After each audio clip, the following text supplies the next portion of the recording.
The UFC just announced some major fights earlier today, and I am going to go through all of them from the main event of UFC 328 being Chimaev Strickland to a couple of fight nights, all leading up to UFC Freedom 250, which is the White House card. Buckle in. I'm going to combine everything into one video. I was going to do just White House card stuff. I was going to do just fight announcements, but depending on how long this takes, let's go over this. So first off, Sean Strickland is getting the next title shot against Hamza Chimaev, a little undeserved, but he beat Imavov. Dricus, he's taken some time off. I think this is a good fight. There's a what's it called? Bad blood, as you can tell by the caption. Bad blood on it. Chimaev's already put a zombie. He's probably injured already, just from typing that Chimaev may be injured. I think this is a sick fight, though. Sick fight. I'm going to go with Strickland. I'm a go against every single grain of my body and go with Strickland. Because he's trained with Chimaev, and I feel like Strickland training with Chimaev is probably the best thing ever for a nice camp with him. Especially seeing 25 minutes of Chimaev against Dricus. You kind of know his game plan now, and, how he won't take risk if you don't. So if you just are able to stuff one takedown, two takedowns, Strickland's got good takedown defense. I think he can get it done. I think he can get it done. Now, this is not just me blindly picking Strickland because I enjoy him. All right, that's not it. I don't just because he's one of my favorite fighters. Not one of. He's like a top 30 favorite fighter. I think that's fair. Top 30, top 20 favorite fighter. I just need an American champ. And Bryce Mitchell's a little far away right now. Anyways, this is a sick fight. I feel bad for Mavov. He should have gotten it, but hey, dude. Hey, don't let Strickland beat you on a 2 days notice. Anyways, so this is the whole card this is the main card for UFC 328. Probably not the main card. I don't know. Sean Brady, Joaquin Buckley was moved. Was going to be originally a fight night main event. Now it is a feature fight, which is sick. I'm so glad they're going to get to. This is in New Jersey, by the way. Newark, New Jersey or something. Forgot where this is. Yeah, Newark, New Jersey. But yeah, co-main event is Alexander Volkov versus Waldo Cortez Acosta. Volkov's gonna put a beating on Acosta. Gonna style on him. I think he's gonna just like. I don't think now he has been caught by Derek Lewis, and Waldo Cortez Acosta beat Derek Lewis, so he's gonna beat Volkov. But this is something different, dude. You saw it with Pavlovich. I'll keep on saying it for the rest of the days of my life. I think Sergey Spivak beat Acosta.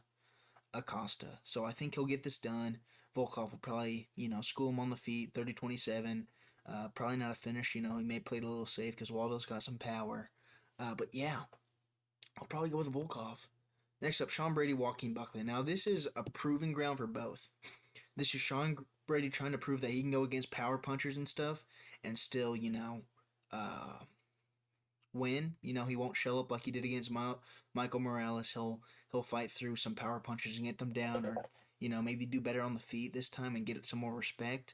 And this is a big proving for Joaquin Buckley to try and say, hey, I can actually stuff a takedown now. I'm probably going to go with Joaquin Buckley. Brady, he just is not good at striking, dude. He's not good at striking. He's really dominant on the ground when you don't have anything on the feet. You saw it against Edwards. You saw it against Burns. It's just they don't have anything on the feet. Buckley's got something on the feet for Brady to be worried about, but like the same height, same build. So maybe it's going to be a little bit better for Brady to get to the hips of Joaquin Buckley, but I don't think so. I think since that Usman loss for Buckley, he needs to prove a point, and I think he's going to take this fight really seriously, stuff all the takedowns, and then just put a masterclass, probably TKO Brady in the first or second, is what I would guess. And then the feature fight, sorry. Another fight is a rematch between Jan Blachowicz and Bogdan Guskov. It was a draw in their last match. Jan Blachowicz got 10-8 in the second and won the first and third, dropping Bogdan Guskov in the third to try and get it. I'm probably going to go with Bogdan. That war, that's essentially what it was, a war for Jan Blachowicz and Bogdan Guskov. I think Bogdan Guskov can do a lot better than what Jan Blachowicz did. Jan Blachowicz, he got 10-8 in round two, and I think I think Bogdan is going to try and play it a little more patient in round three. He got caught in round three. He doesn't get caught in round three, he wins that fight. So I think I'm probably going to choose Bogdan Guskov. He was on UFC 323 last time. But this is a pretty quick turnaround, like 5 months, 6 month turnaround after they kind of had a little brawl. But I like it. That's going to be a fun fight. King Green, Jeremy Stevens. This is actually a tricky matchup in my opinion. King Green, Jeremy Stevens is very it's going to be one sided no matter what. I feel like it's not going to be a war. Maybe it will though. I don't know when when Bobbert Green, I love calling him Bobbert. When Bobbert does his things, when he can do his thing, it works. Quick turnaround for him, by the way. He just knocked out Zell Huber, and he's already back in there. I like it from him. But Jeremy Stevens he has some things to punish him, but does he have the setup for it? I don't think he does. Right now, these are all just early predictions. I think I'm probably gonna go with King Green. I don't know though. I don't know. I'll have to look up some more stuff, but right now, for some reason, I feel like King Green, Bobbert Greeneth, could probably get that going. I think Sir Squire Green could get that done. And then Ateba Gutierrez, Ozzy Diaz. Really, dude? He's Ozzy, Ateba Gutierrez, basically, he's in World 1 of Mario, and he's just jumping on Goombas, and he's getting like 99 extra lives for when he gets to the top eventually. Before he goes to Bowser's Castle, he's staying on World 1 Level 1, and he's stomping on all the Goombas, finding all the hidden secrets. He's replaying level 1 over and over again. It's been 8 years. He's still on level 1. And after 99 level 1-ups, 99 green mushrooms, then he'll go for a ranking. But right now, dude, you better not even think of being unranked in the middleweight division. You better not think about being unranked in the middleweight division because Gutierrez has your number, dude. He has your number.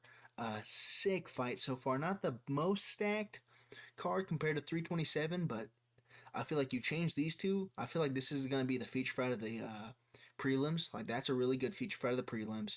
And you maybe get a Tel Gutierrez, Ozzy Diaz off the main card. Dude, what are we doing? What are we doing? But sick fight. Sick fight. So Lottie, oh, he got cut, didn't he? Oh, that's someone else. That's someone else. But sick fight. There's also some other fights. So Dana White announced every single fight. Like I said, coming up to UFC Freedom 250.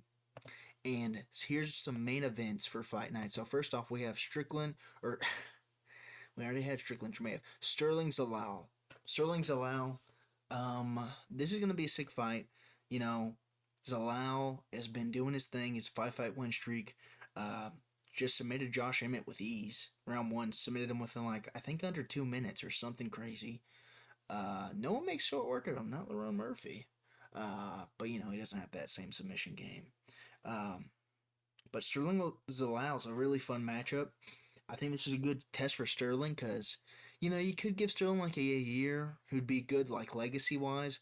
But if you really want to show that Sterling is at the top of the division, give him a young up and comer in Zalal,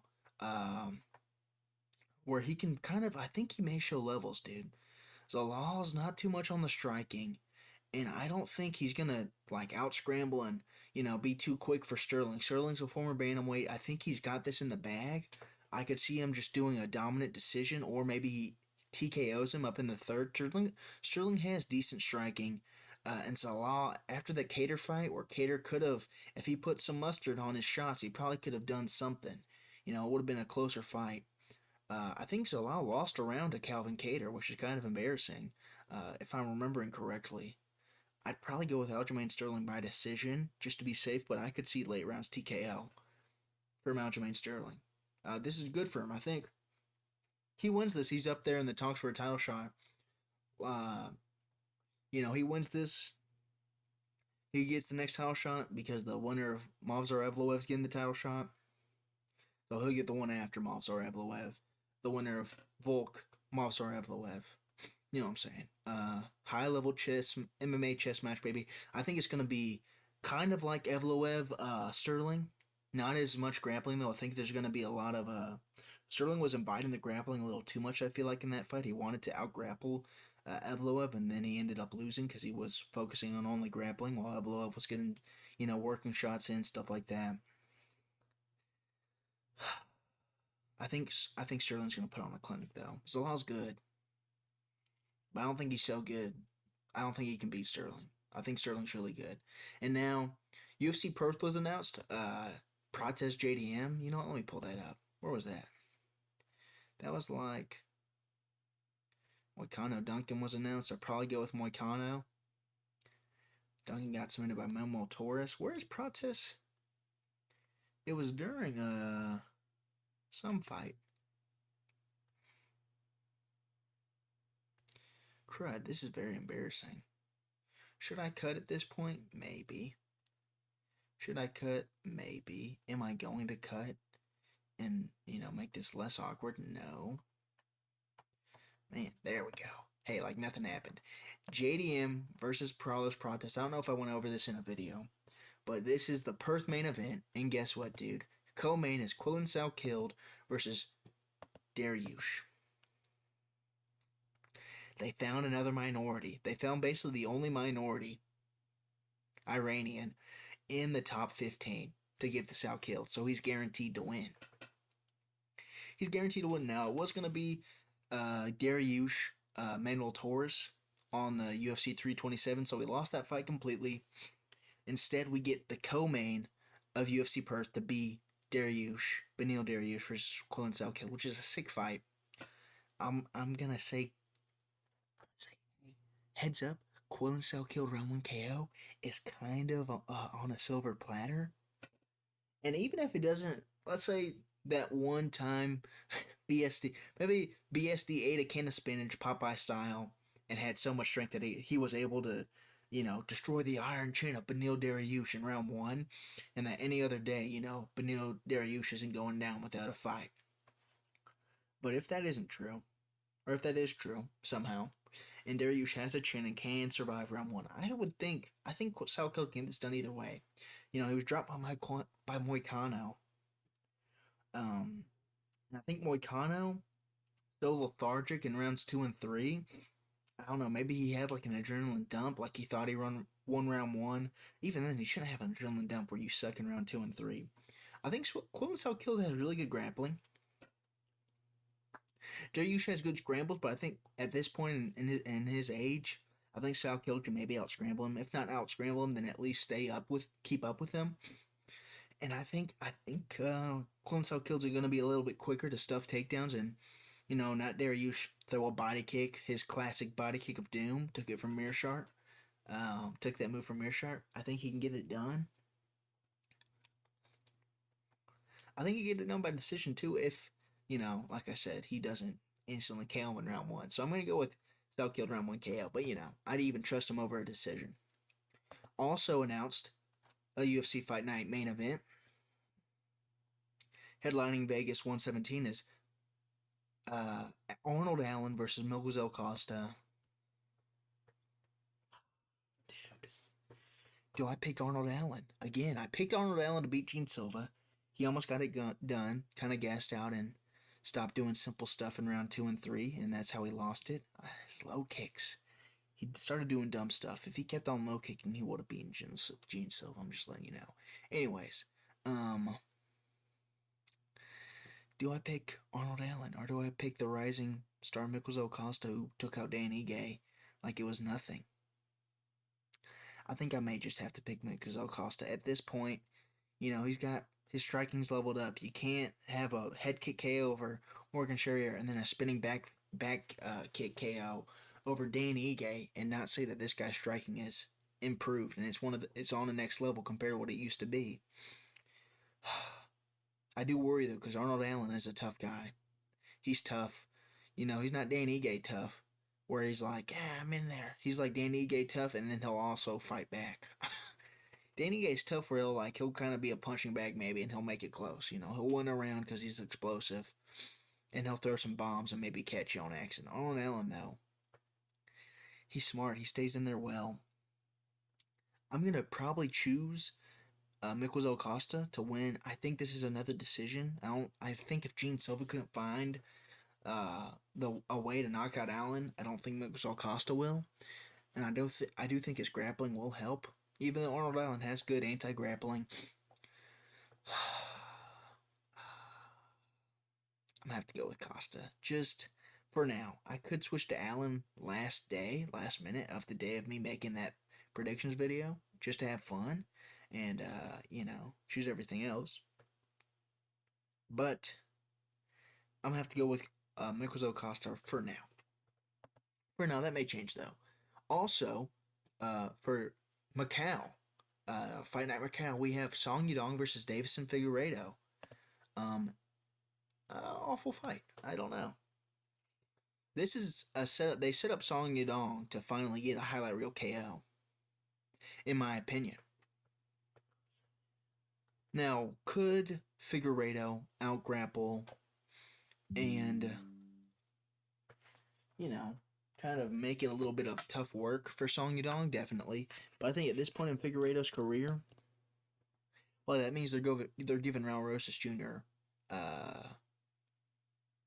They're either going to give Raul Rosas Jr. Cheeto Vera, Marlon Vera, or Eamon Zahabi off of the loss to O'Malley. That's what they're probably going to give Raul Rosas Jr.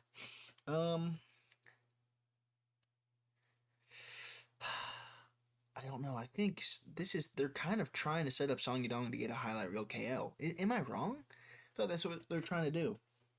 I probably would pick Song Yudong to finally win a fight. For this one, I think Figueiredo's too slow.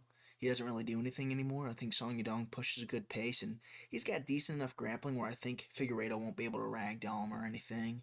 And I think for Montel Jackson, the Montel Jackson fight, his last win, where it was a robbery because it was in Brazil. This is in China. Okay, if it's close at all, I think there's Figueiredo got a bit of Asian in him, but not Song Yudong level Asian in him. So I think Davis Figueiredo will get this done, or not get this done, get destroyed. I could see like a 30-27 Song Yudong, but I think he can maybe knock him out, dude.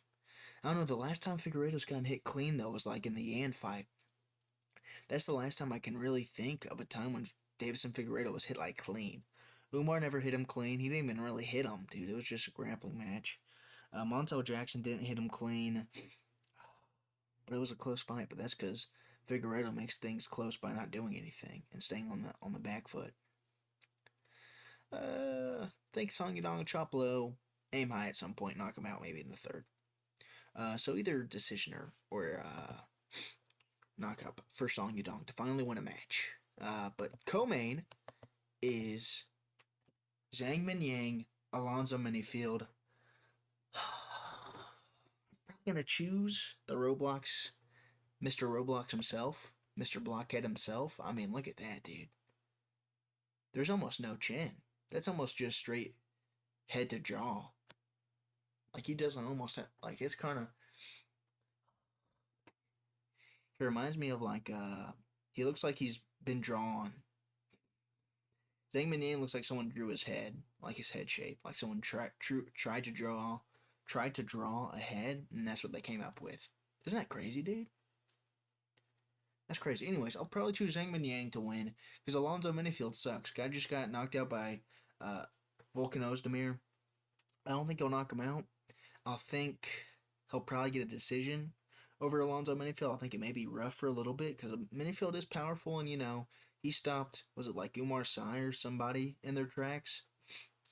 But I think Alonzo Minifield is he's just not there. He doesn't really push it. I think Zhang Minyang can get it done. I don't know if I see a knockout, but I think I could see him maybe school him on the back foot, low kicks, keeping range. Maybe he won't get leg kick TKO'd by Johnny Walker though. That's a bad luck. But you know what? That was a fluke. Probably gonna choose Zhang Minyang to get this done. He's got decent striking. He's in China, I don't know. One of the few times you can pick Asian people to win is in China. Anyways, feature fight is Sergey Pavlovich, Taliesin Teixeira. This should be the co-main event or the main event. Probably co-main event. um, over, you know, what's his name? Jamie Yang, Alonzo Minifield. But this is a sick fight. Gonna go with Pavlovich. He's still locking it down. Taliesin Teixeira, almost lost. Was getting cracked by Tai Tuivasa. And who would ever pick Tai Tuivasa to win that fight? I may have picked Tai Tuivasa to beat Taliesin Teixeira, and he almost did. Taliesin Teixeira gasses out by doing nothing. And watch the Tai Tuivasa fight. He did nothing, and he was still gassed out. More, if not the same amount as Tai Tuivasa, who was on bottom the whole round trying to get up and not get submitted or not get ground and pounded. I think Pavlovich, I would like to say KO, but Pavlovich is he's just kind of in the cage, and he's a presence, and he's there, and he may punch you with the jab, but he doesn't really throw anything power. He doesn't really what is it called? He doesn't really set his stance in his punches. He doesn't really throw anything too powerful. I think Teixeira, he doesn't use his reach is the thing. He does some good teeps to the body and stuff. That was probably his biggest weapon against Tai Tuivasa. But I think Pavlovich could probably catch that and slam a low kick or something off of that. Like he'll do something off of Taliesin Teixeira doing spamming teeps of the body instead of being like a Tai Tuivasa and just running into them stomach first. But probably Pavlovich decision. I wish he could get a KO, but he's just too calm. He's too safe now with how he fights. So yeah, Sergey Pavlovich, I'm choosing to win a decision. Finally, the final fight night main event in UFC Vegas 118. So these are all Apex, huh? Apex? No, that's not an Apex, but is this one an Apex? No. Crud. You have to scroll all the way back to the top. Is this one an Apex? Yeah, this is Apex. All these fights are in the Apex. These are all Apex main events besides, that China Macau one. But this is an Apex main event. Belal Muhammad, Gabriel Bonfim. Do I pick Gabriel Bonfim? Belal's good. Belal's really good. This is a very, very big shot up the rankings. Bonfim knocked out Randy Brown. Close split decision over Wonderboy where he arguably should have lost. I may choose Belal. I don't know. Has he really gone against another grappler? Bonfim? I can't think. I think I'll probably choose Belal Muhammad. He's got decent striking, dude. Belal's got decent striking, got decent combos. Bonfim knee KO'd Randy Brown up the middle or something. Which, no one really catches Belal with knees up the middle, You always think that, and Randy Brown wasn't even a grappler. And he got caught up by a knee up the middle. But I think that was just a stellar performance by Bonfim. I think if he does go for a leg kick like his leg kicks that he was doing really well over Randy Brown, Belal will shoot in that takedown if he goes for a leg kick. He sees Bonfim going for a leg kick, boom, takedown, double leg, you're on the floor now. Muhammad's got good, Belal's got good control. Not really any submission threat or ground and pound threat, or any threat at all, but I think I'll probably choose him to get this one over Bonfim.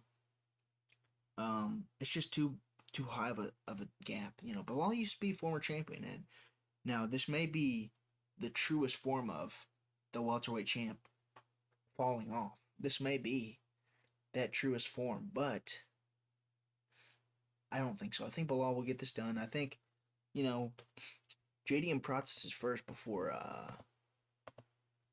right? May 2nd, June. So, yeah. For March, April, May, June. Yeah. So, we'll see. JDM breaks the, actually, Belal lost to Gary. I think JDM's going to beat the welterweight champion fall-off curse, though. He'll break it, and then Belal will win his next fight because JDM's broken that curse of welterweights only losing after they lose the belt. That's right. I'll choose Belal. Decision. Anyways, so that's all of the fights that Dana White announced upcoming to the UFC Freedom fight. And now let's talk about UFC Freedom 250 or whatever it's called. UFC Freedom 250 UFC. I don't think we've talked about this on a video. Okay, and now we won't get to. Yeah, we don't get to. We'll just do this one sec. So UFC Freedom 250 to Poirier Gaethje for the to unify the lightweight belt. Pereira gone for the interim heavyweight belt. O'Malley Zahabi, Rufy Chandler, Nickel Dacus, and Lopez Garcia. All right, let's start off with Lopez Garcia. Dude, Diego Lopez is about to get an easy win. Which is crazy because Garcia unranked? No, he's like low ranked. But this is great for Diego Lopez, I feel like. Doesn't show the ranks at all. Let's go back to here. Great for Diego Lopez, he's already back in there. What a favorite featherweight right now. Favorite featherweight. And it's because he always fights, dude. He just lost to Volk in February, and he's going to be back in June. He broke both of his feet against Volk. He's already back. He's already training. He takes up anybody, dude. Loses to Volk the first time, takes on Gene Silva, knocks him out. Loses to Volk again, guess what he does? He takes on Steve Garcia, the dark horse of the division. And I'm choosing Diego Lopez to put a whooping on Garcia. I think it's going to be tough. Garcia's very good at boxing. He shot against Calvin Kattar. He's very good at slipping in and out. David Onama. That David Onama win, though. David Onama could have lost to Giga Chikadze, okay? He's got no chin. I think Lopez, with just his iron chin, Garcia's got some sting, but I haven't really seen anything like it's a flatline KO for Garcia. He's got a little bit. He's like a Max Holloway, but like he's got more power on him. Lankier in the frame, not as tall, but he doesn't have Holloway's T-Rex arms. I think it's gonna be a fun fight though. I think there's gonna be some brawling. I think grappling. Lopez has that grappling edge. I think simpler striking. Lopez definitely has the simpler striking. He doesn't really combo it up. Garcia hits some good combos, and he mixes like leg kicks and body kicks in well with his striking. But I think Lopez can just push forward and push up. Garcia has a decent pace though. He's got a decent tank. But I think Lopez can push it on him, trap him in a corner, hit him with something big, and put him away. Gonna start off this card. Yes, UFC Freedom 250 strong. I think he'll start it off strong with a nice KO. I'll say in the second round. Probably second round KO. But look at that. Look at that mustache and that smile on his face. Dude, how could you pick him to lose? I picked him against Volk twice, and he lost twice, but I also picked him against Gene Silva. So, I know my stuff. Bo Nickel, Kyle DeCalcus. Now, this is a chance to have Bo Nickel on the White House card, is all it was. It was supposed to be Bo Nickel, Colby Covington, but Colby Covington refused. But that's because Colby Covington's a small welterweight, if we're being honest. Colby Covington could be a lightweight. He's like in that in-between size. He's a small welterweight. But Bo Nickel, Kyle DeCalcus, I think this is a close fight. And honestly, I think this is going to be a boring fight. Bo Nickel, he's shown a levels above on the feet compared to what he used to be. He was throwing combos. Head KO'd Rodolfo Vieira, I think, in his last fight. But Kyle DeCalcus, dude, he's coming off of back-to-back wins in the UFC. He knocked out Michel Pereira in round one. That's power. That's the max power of Michel Pereira. When he's in round one, he's not gassed. And he knocked him out. And he submitted Gerald Meerschaert. Who does that? Even though it's basically the husk of Meerschaert, of what Meerschaert once used to be. RIP GM3.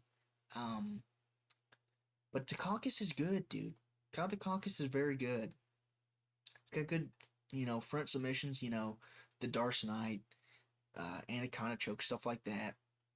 Which Bo Nickel doesn't really shoot like double legs anymore, like you saw it against Rodolfo Vieira. He likes his body lock, drags, and throw takedowns.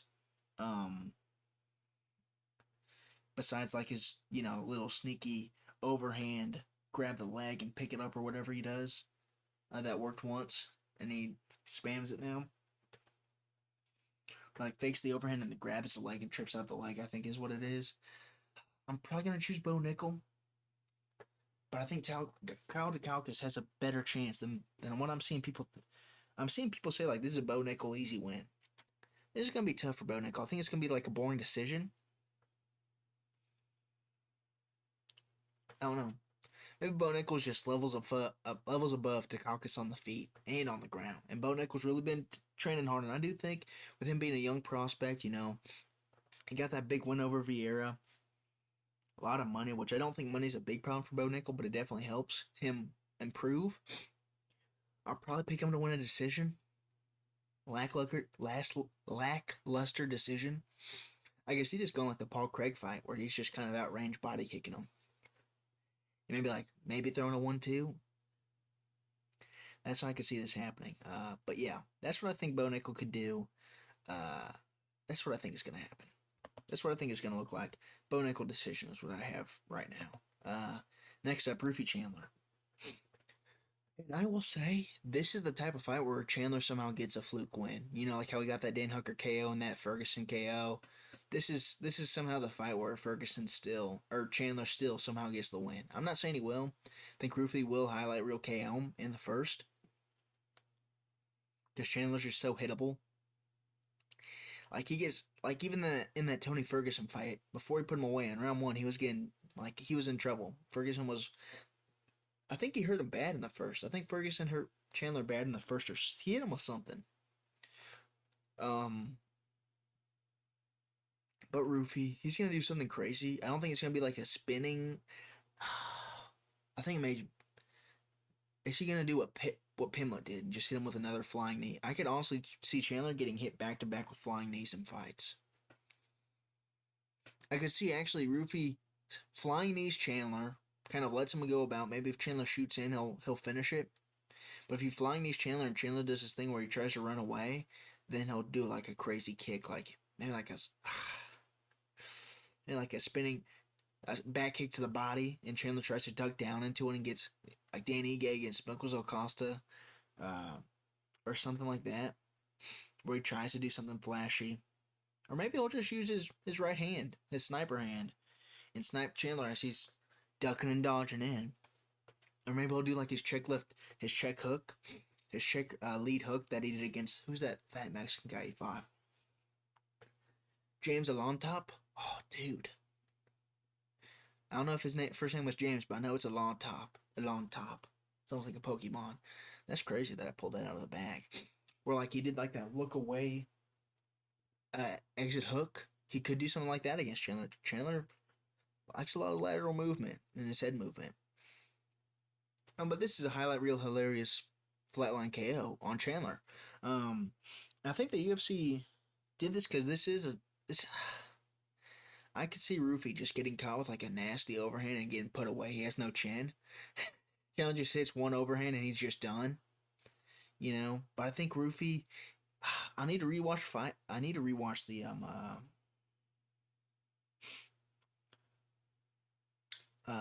not the Benoit Saint Denis fight. See how much he got hit that made him start, being very scared to throw stuff. I need to watch Chandler how quick he hit Pimlet. But Chandler's falling off, dude. I'm gonna choose Rufy round 1 KO. But I'm not saying it's like, dude, sleeper pick. I'm just saying I'd be scared. I'd be a little scared for Rufy. This is the type of fight where honestly he would lose. But he's a fighting nerd. He's on a streak again. I think this is it. Now we have Sean O'Malley for Amin Zahabi. Sean O'Malley, Ariel Helwani. This is setting up for the only American win to be Sean O'Malley, America versus Canada. And he should, absolutely style on Amin Zahabi. He should make Amin Zahabi look like a flyweight. In terms of, I guess flyweights are very skilled. He should make him look like an unranked bantamweight. I'll make him look like Raul Rocha Jr. in the striking department. Is what he should do. I'm going to choose O'Malley to win round 2 KO. I think O'Malley likes to set things up in round 1. And then he delivers in round 2. I think so. I think that's his most common knockout. Round of knockout statistically is round 2, if I'm thinking correctly. Besides the Aljamain Sterling fight, I think he gets most KOs in round 2, I think.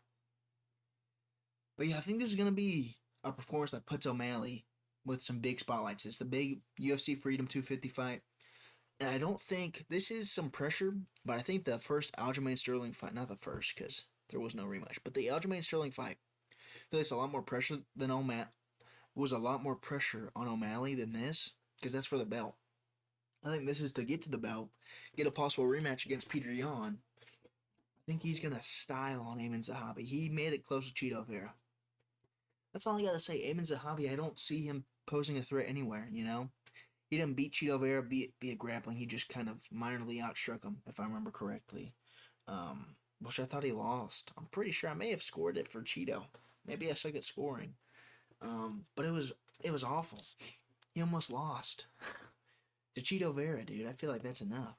But yeah, O'Malley highlight reel KO. Maybe something like a front kick to the face puts him out. I could see that. Zahabi high and tight guard. High and tight guard. O'Malley throws a front kick to the face, knocks him out. Could see it. Could see it. Now the co-main, Pereira gone, which we all knew this was happening. Pereira gone for the interim heavyweight belt. I mean, it's a Pereira round 3 KO, if I've ever seen one. Round 2 or 3. I think round 1, heavy low kicks from Pereira. Pereira's going to be setting up heavy low kicks, getting Gone to stop moving around so much. He floats like a butterfly and he stings like a butterfly. That's what Gone is. He doesn't knock anybody out. His last knockout was over Tai Tuivasa and Sergey Pavlovich are his last 2 knockouts. I think, and those are against heavyweight blobs. And he lost against Volkov. I think Gane has never gone against somebody of Pereira's skill level. Pereira is the most skilled striker he has faced, bar none. Aspinall is not the most skilled striker he's ever faced, I think. And then he was outstriking Aspinall, but Aspinall's more complete fighter. That's a different thing. But I think Pereira with, and I know, Gane survived against Ngannou, used his grappling to, survive. But Pereira stuffing all of Ankalaev's takedowns, who's got a lot more better entries than Gane. I think he'll be fine to stuff the takedowns. He'll be fine to get back up too. He got up against Adesanya. I feel like Adesanya would have has better ground control than Gane. Now, of course, it could be just Gane's too big, and so if he takes him down, it's just gonna be on top, and he's too big. But Gane's still a small heavyweight, like not small, like he is a heavyweight, but he's like a lean, small frame heavyweight. I don't think he has that much of a reach advantage over Pereira. I don't think. Now Pereira has been knocked out by Adesanya, who's a middleweight. But Adesanya tried to go up to light heavyweight. He could be a light heavyweight. At Kickboxing and Glory, Adesanya was a light heavyweight, I believe. But Pereira is levels above Aspinall in striking, above Volkov in striking, levels. He sets things up 5 years in advance, and then when you get caught with it, you're knocked out. Probably the hardest hitting, not hardest hitting because, he's a middleweight. Or he was a middleweight. But I think low kicks, Pereira's no telegraphed hard low kicks that are calf kicks are going to remove Gane from floating around that octagon. He's going to slowly trap him. He cuts the cage off very well. You saw it against Roundtree. You saw it against Ankalaev. You definitely saw it against Ankalaev. He cornered Ankalaev, dude. You would think it'd be a dark alleyway where Pereira knocked out Ankalaev. He cornered him so easily in the rematch. And then against Adesanya in the first fight, he cornered him well too. I think Pereira will slam low kicks heavy. Round 1. Maybe start doing stuff to the body round 2. Throwing some body kicks maybe. Good combos maybe. A couple 1-2s, get Gane, scared. And then round 3 puts him out cold. Left hook, classic left hook, baby. Maybe his right overhand, his new powerful right overhand. Now Pereira defensively, people are showing like the Yuri clip in the first Yuri fight where he's getting clipped by Yuri. I feel like Yuri, who cuts no weight, but has power to him. I feel like I like that Pereira was just eating shots off of Yuri. Prohaska. He's just eating shots out of Yuri Prohaska. He's got a decent chin, you know. Adesanya knocked him out because he thought he had Adesanya. He was in blood mode. He was in what's it called? He's in kill mode, Terminator mode. So he just went for the kill. Adesanya snipes him, counter shot, knocks him out, cold. But besides that, in that one ankle live moment where he got hit with like a good cross, he still stays up though. Now him getting wobbled is scary because he kind of like, and he keeps his he's like a robot. He like gets powered down. So but God has no power. This is probably the easiest heavyweight for Pereira to go up against. Even Derek Lewis, I'd be scared because Pereira's so defensively unsafe that I could see Derek Lewis catching him with a wonton bomb, flying knee, head kick, something crazy that Derek Lewis would do. Derek Lewis is the type of guy to knock out Pereira somehow. At heavyweight, he's like just somehow gets the heavyweight title shot against Pereira, and he just somehow knocks Pereira out. Funniest thing ever. But I think Gon's the perfect matchup, you know. Now Gon's hard to hit, but again, no one's used leg kicks against Gon. I'll have to rewatch the Volkov rematch, but it's because he grappled against Gon is what really got him that win. But I think Pereira gets this done easy, dude. Easy work. It may be a couple tough moments where Gon's hitting a good quick jab on him and exit in the pocket, and maybe he'll hit a good jab too, and then maybe he'll do something to the body real quick, and he's in and out really quick for like the first couple rounds, and then Pereira just slowly chips away at him, and then round 3 gets him out of there. All right. Easy win for Pereira, I feel like. You know, triple champ status is in the works, dude. This is the making of history, and boom, the main event. Topuria Gaethje, and I will say, I'm not going to choose Gaethje because that'd be the dumbest decision ever, but low kicks from Gaethje may have a chance. I'm just saying this, alright, dude? Gaethje, if he doesn't throw stupid leg kicks within boxing range, because if he throws a leg kick that Elliot's, like, I think he'll make it like 3 good leg kicks off, and then Topuria's going to wait for it, and he's going to 1-2 down the pipe as soon as Gaethje throws a stupid lazy leg kick. Super lazy leg kick. And he'll knock him out cold with like a 1. Gaethje's the type of guy to get jab KO'd by Topuria. You know what I'm saying? Get jab KO'd. Gaethje went down by a jab. Unfortunate, you know. First jab that Topuria landed. Knocked out Gaethje. It's just hard to pick Gaethje. You would need for him to put on like a masterclass to win this. You know, just low kicking the crap out of Vili Topuria, staying out at range. You know, and when he does close range, when Topuria does close range, he'd have to make Topuria close range on him. Because Topuria does his best kind of following somebody or tracing somebody down, you know. So you saw it against Oliveira on the coming, he cracks him on the end.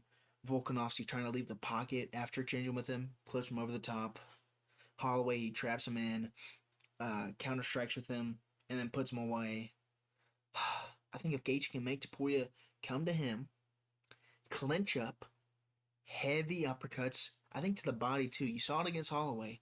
Topuria's kind of a little, not squishy to the body. He's not like, oh, he'll crumble with a good knee to the body. But I think that's kind of his body and his legs. You're not gonna, dude, he's got a chin on him. Topuria's got a chin on him. You're not gonna chin Topuria. If you do, hallelujah, dude. You rolled that chance, you got it. You need to work in body shots, you need to work in leg kicks on Topuria, in the clinch, in that range you use your leg kicks.